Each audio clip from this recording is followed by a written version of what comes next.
ओम वंदे गौ मातरम। मित्रों, आज महाशिवरात्रि का पावन पर्व है। आज शिव और पार्वती के विवाह की तिथि है। आज के पर्व की, त्यौहार की, उत्सव की आप सभी मित्रों को, अपनों को और दर्शकों को ढेर सारी शुभकामनाएं और बधाइयाँ। मित्रों, आज एक पति पत्नी के आदर्श कहे जाने वाले शिव और पार्वती के विवाह का दिन है।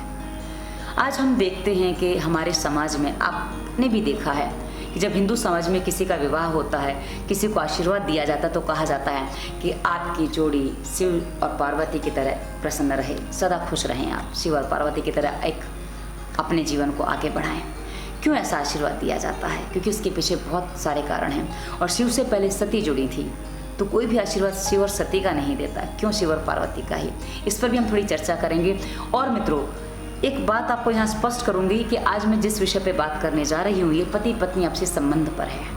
क्योंकि पति पत्नी आपसी संबंध में आज हम देखते हैं कि टकराव, तनाव और दूरियां बढ़ती चली जा रही हैं। और इनमें छोटी छोटी बातों पर बिखराव इतना ज़्यादा बढ़ जाता है कि हम जैसी स्थिति भी बन जाती है, इनकी डिवोर्स की स्थिति भी बन जाती है और डिवोर्स भी लेना पड़ जाता है। और कई बार तो कुछ लोग आत्महत्या भी कर लेते हैं, जैसे पिछले दिनों हुआ, साबरमती नदी में कूदकर आयशा ने अपनी जान दे दी। तो ऐसी स्थितियां भी बन जाती हैं। और कभी कुछ मामले छप जाते हैं, कुछ मामले छिप जाते हैं, तो कई स्थितियां बनती हैं। पर ये स्थितियां बनती क्यों हैं? इसके पीछे के कारण क्या होते हैं? और हम जब आयशा की बात करें तो हम कहीं और भी बात करें, हम सती की भी बात करेंगे, क्योंकि सती के साथ जो हुआ था वो भी कोई छोटी बात नहीं थी। और इसमें कारण क्या बना? क्योंकि जब तक हम कारण नहीं जानेंगे, हम जड़ तक नहीं पहुंचेंगे, तब तक हम वर्तमान समय में जो हमारे साथ समस्याएं चल रही हैं उनका समाधान नहीं कर पाएंगे। क्योंकि मैं एक बात जानती हूँ, जब एक दंपति आदर्श होगा तो एक परिवार आदर्श होगा, और जब परिवार आदर्श होगा तो एक समाज आदर्श होगा, और जब समाज आदर्श होगा तभी राष्ट्र का निर्माण संभव है। मित्रों, उसके बिना राष्ट्र का निर्माण संभव नहीं। और मित्रों, हमारी जो यात्रा होती है ना, व्यक्ति से समष्टि की होती है। तो जो उसी व्यक्ति से समष्टि की यात्रा की तरफ हम कुछ बातें करेंगे। मित्रों, आज हम जो अपने जीवनों को जी रहे हैं, मैंने अपने बचपन में उसी जीवन के बारे में एक शुरुआत में एक बात सुनी थी, पढ़ी थी, और हमने अपने स्लोगन में लिखा था, कुछ टॉपिक था, मुझे वो याद नहीं है, कि दो दिलों का मिलन ही तो है विवाह, फिर क्या ज़रूरत है आडंबरों की। जी हाँ, पति पत्नी के संबंध में कभी आडंबर की आवश्यकता नहीं होती है। आडंबर यानी दिखावा, जो बनावट, जिसमें दहेज भी शामिल है, जिसमें कुछ और भी चीज़ें शामिल हैं। अब मित्रों, पति पत्नी संबंध की आवश्यकता क्या होती है, पहले हम इस विषय पे थोड़ी चर्चा करेंगे, क्योंकि उसके बाद हम और बातें करेंगे तो आपको कुछ बातें समझ में आएंगी। और मैं एक बात आपसे और कहूँ, आप सभी के विचार इस विषय पर आमंत्रित है, क्योंकि मैं अपने विचार रखने जा रही हूँ। आपके विचार मेरे साथ कितने सहमत हैं, कितने असहमत हैं, मैं उस पर बात नहीं करूँगी, पर आपके अपने विचार क्या हैं वो अवश्य वीडियो पर रखिएगा, ताकि हमें भी कुछ मार्गदर्शन मिले। और आपको यदि हम नए लगेगा हमें, तो हम नए विषय पर भी चर्चा करेंगे, क्योंकि जब आप विषय रखते हैं तो हमें कुछ नए विषय भी मिलते हैं, हम उस पर भी चर्चा करते हैं। और चर्चा हम करते हैं क्योंकि आपके विचार बहुत ही अमूल्य हैं, क्योंकि आप भी मेरी तरह एक समाज का हिस्सा हैं। तो आशा करते हैं आप मेरा सहयोग अवश्य करेंगे।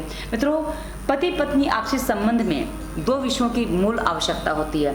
एक पहला विषय होता है प्रेम, और दूसरा विषय होता है सामर्थ्य। प्रेम और सामर्थ्य के बिना एक पारिवारिक जीवन संभव नहीं होता। प्रेम के 3 तत्व होते हैं। प्रेम में होता है विश्वास और समर्पण, इसकी मुख्य चीज़ें हैं, क्योंकि विश्वास और समर्पण के बिना कभी भी प्रेम संपूर्ण नहीं होता। वही मित्रों, सामर्थ्य में यदि हम गिने तो शारीरिक, मानसिक सामर्थ्य और साथ ही आर्थिक सामर्थ्य, क्योंकि जीवन जीने का आज जो तरीका है उसमें आर्थिक सामर्थ्य भी आवश्यक है, इसलिए 3 हो गए हैं उसमें। तो शारीरिक और मानसिक सामर्थ्य और साथ ही आर्थिक सामर्थ्य भी आवश्यक है। तो इनके बिना एक पारिवारिक जीवन सही रूप से, सुचारू रूप से चलेगा, इसकी कल्पना हम नहीं कर सकते हैं।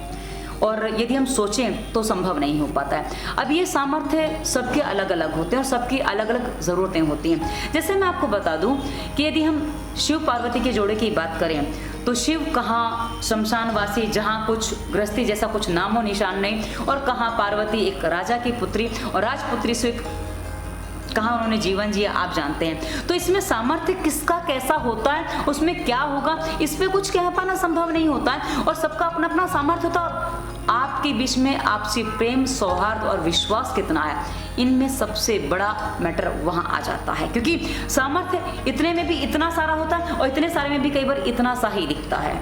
इसलिए सामर्थ्य की बात अलग अलग तरीके से होती है, लेकिन प्रेम, विश्वास और समर्पण की बात मूल होती है। क्योंकि मैं अभी थोड़ी देर पहले आपसे कहा था सती की भी हम बात करेंगे। मित्रों, सती की जब हम बात करते हैं तो सती और शिव में प्रेम कम था ऐसा हम नहीं कह सकते। सती और शिव में प्रेम बहुत गहरा था, लेकिन उसमें कहीं जो अभाव था, मैं आपको उस बात को पूरा स्पष्ट कर दूं ताकि आप उस बात को और गहराई से समझ सकें। मित्रों, सती ने जब विवाह किया था अपने पिता की इच्छा के विरुद्ध विवाह किया था। पिता ने विवाह करवा के दिया था, जैसे आज हम कई बार लव मैरिज में देखते हैं कि माता पिता विवाह करवा देते हैं, बाद में कई बार बेटी की तरफ देखते भी नहीं है। कुछ वैसी स्थिति सती की भी थी। तो जब पिता के घर में कुछ प्रोग्राम होता है, उत्सव होता है, तो बेटी का मन करता है कि जाए आ जाए। सती का भी मन किया कि जाना चाहिए, लेकिन उस समय शिव ने मना किया। मित्रों, सती ने शिव पर समर्पण तो दिया था लेकिन विश्वास नहीं किया था। विश्वास सती का अपने पिता पर, अपने पति से ज्यादा था। समर्पण पति के प्रति था लेकिन विश्वास पिता के प्रति था, और प्रेम वो दोनों से करती थी। प्रेम करने में कोई बुराई नहीं, लेकिन आपका विश्वास और समर्पण पूरा होना चाहिए, तब वो प्रेम कामयाब होता है। अब मित्रों, सती के विश्वास की कमी ने, पति पर जो विश्वास कम था, उसने सती को विवश किया कि वो पिता के यहाँ चली गई। और पिता के यहाँ जाने के बाद क्या हुआ ये हम सब जानते हैं, उसको मैं विस्तार से बताने की आवश्यकता नहीं समझती हूँ। और मित्रों, ये मैं इसलिए आपको बता रही हूँ ना कि आज हम जिस जीवन को जीते हैं इसमें संपूर्ण चीज़ें कहाँ अधूरी रह जाती हैं, बस हम वहीं मार खा जाते हैं। और मित्रों, आज हम जिस विवाह के तरीके को देखते हैं, आज हम देखते हैं कि हमारे समाज में जिस तरीके से विवाह होते हैं, कई बार हमने देखा है कोई लड़की बहुत सुंदर है, उसका विवाह किसी बहुत धनी मानी परिवार में हो जाता है, लेकिन वहाँ लड़की घुट के रह जाती है, क्योंकि उसको जो स्वतंत्रता जैसी चीज़ें चाहिए होती है, स्वतंत्रता में मतलब स्वच्छंदता नहीं होता है मित्रों हमेशा, तो उसके जो जीवन जीने का तरीका, जो जीवन शैली होती है वहाँ लागू नहीं होती है, और वहाँ उसको घुट घुट के जीना पड़ता है। वहीं कभी कभी क्या होता है कि दहेज के दम पर कुछ चीज़ें हो जाती हैं, कुछ विवाह हो जाते हैं, और उसके बाद पति पत्नी के संबंधों में कुछ खरीद बेचने जैसा हो जाता है दहेज का काम, तो नहीं चल पाता है, तो आयशा जैसी स्थिति भी बन जाती है। जी हाँ, दहेज के दम पे आपने विवाह तो करवा दिया और विवाह हो भी गया, लेकिन पति का पत्नी में रुचि नहीं है, पत्नी की पति में रुचि नहीं, ऐसी स्थितियां कभी कभी बन जाती हैं, तब स्थितियां ऐसे बिगड़ जाती हैं। अब मित्रों, विवाह की जरूरत क्या है? जैसा कि मैंने आपसे कहा, सामर्थ्य और प्रेम। यदि ये दोनों चीज़ों में जो चीज़ें हमने बताई वो नहीं है, तो आप मान लीजिए कि विवाह नहीं निभेगा। अब कभी कभी क्या होता है, आज हम जिस परिस्थिति में जी रहे हैं, जिस स्थिति में जी रहे हैं, क्योंकि आजकल हमने देखा कि दैहिक आकर्षण को, यानी कि दैहिक प्रेम को ही हम प्रेम समझ बैठते हैं। और ये जब प्रेम दैहिक होता है ना, तो दैहिक प्रेम एक सीमा तक चलता है, क्योंकि होता क्या, यदि सुंदरता से प्रेम है तो सुंदरता खत्म तो प्रेम खत्म किस्सा। वहीं यदि जेब से प्रेम है, यानी कि आर्थिक स्थिति से प्रेम हुआ है, यानी कि आर्थिक स्थिति देखकर प्रेम हुआ है, तो आर्थिक स्थिति कमजोर तो प्रेम खत्म, तो वहां भी एक समस्या होती है। तो मित्रों, जो सामर्थ्य है वो कितना है, वो आगे पीछे होता है। जैसे कि मैंने पहले ही बोला कि सामर्थ्य की स्थिति सबकी अलग अलग होती है, पर सामर्थ्य से यदि आप प्रेम करते हैं तो सामर्थ्य खत्म होते ही आपका प्रेम भी खत्म हो जाएगा। लेकिन यदि आप अपने अंतर से प्रेम करते हैं, आप वाकई वास्तविक प्रेम करते हैं, जिसे हम विश्वास और समर्पण के साथ निभाते हैं, यदि आप वो प्रेम करते हैं तो आपका प्रेम कभी खत्म नहीं होता, कभी कम नहीं होता। क्योंकि हमने देखा है बुढ़ापे में भी पति पत्नी आपस में एक दूसरे का साथ बहुत गहराई से, बहुत अच्छे से निभाते हैं। उनमें आर्थिक तंगी भी होती है, बहुत कुछ होता है, शारीरिक सामर्थ्य भी नहीं होता, लेकिन बहुत अच्छे से अपना साथ निभाते हैं। लेकिन वहीं हम देखते हैं कि कुछ लोग जो दैहिक आकर्षण के पीछे भागते हैं, क्योंकि मैंने एक बीच में एक स्लोगन दिया था, कुछ लाइनें अपने फेसबुक पे डाली थी कि यदि आपको एक खूबसूरत लड़की चाहिए, अपनी गर्लफ्रेंड खूबसूरत चाहिए, तो अपनी जेब को नोटों से भरा रखना, और यदि आपको एक पैसे वाला लड़का चाहिए, इनकी पैसे वाला बॉयफ्रेंड चाहिए, तो अपने चेहरे को भले ही मेकअप से पर चमका के रखना, आपके चेहरे पे चमक रहनी चाहिए, कि आप कुरूप हैं तो आपसे कोई लड़का प्रेम नहीं करेगा। वैसे ही यदि आप क्या है, आपके पास जेब का सामर्थ्य नहीं है, तो कोई लड़की आपसे प्रेम नहीं करेगी। ये आज का प्रेम है, और इस प्रेम को आप समझ सकते हैं कि रूप और धन के पीछे की वासना, इसको प्रेम नहीं कह सकते, क्योंकि मित्रों, प्रेम तो वही है जो वास्तविक होता है, जो समर्पण और विश्वास के साथ होता है। और मित्रों, इस विश्वास और समर्पण में कभी भी भेदभाव नहीं आता, कभी दुराव नहीं आता, कभी टकराव नहीं आता।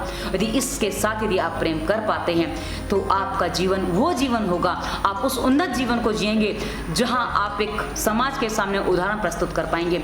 अन्यथा आप जेब के पीछे, आप रूप के पीछे भाग रहे हैं, तो एक जीवन आपका एक समय तक तो सुचारू चलेगा, लेकिन उसके बाद आप खत्म हो जाएंगे, आपका प्रेम खत्म हो जाएगा, आपकी भावनाएं खत्म हो जाएंगी। मित्रों, ये मैंने अपने विचार आपके सामने रखे हैं। आपके विचार इस विषय पर क्या हैं वो मेरे सामने अवश्य रखिएगा। डिस्क्रिप्शन में हमने दवा मुक्ति प्लेलिस्ट दी, उसके आगे स्वास्थ्य नियम, प्राणायाम, व्यायाम की वीडियोस दी हैं, आप जिनका पालन करके अपने तन मन मस्तिष्क के सभी रोगों का समाधान कर सकते हैं। इसके अलावा इंस्टाग्राम, फेसबुक, ट्विटर का लिंक है और नंबर भी मिल जाएगा डिस्क्रिप्शन में, हमें वहाँ भी प्रश्न कर सकते हैं। वीडियो कैसा लगा अवश्य बताइएगा।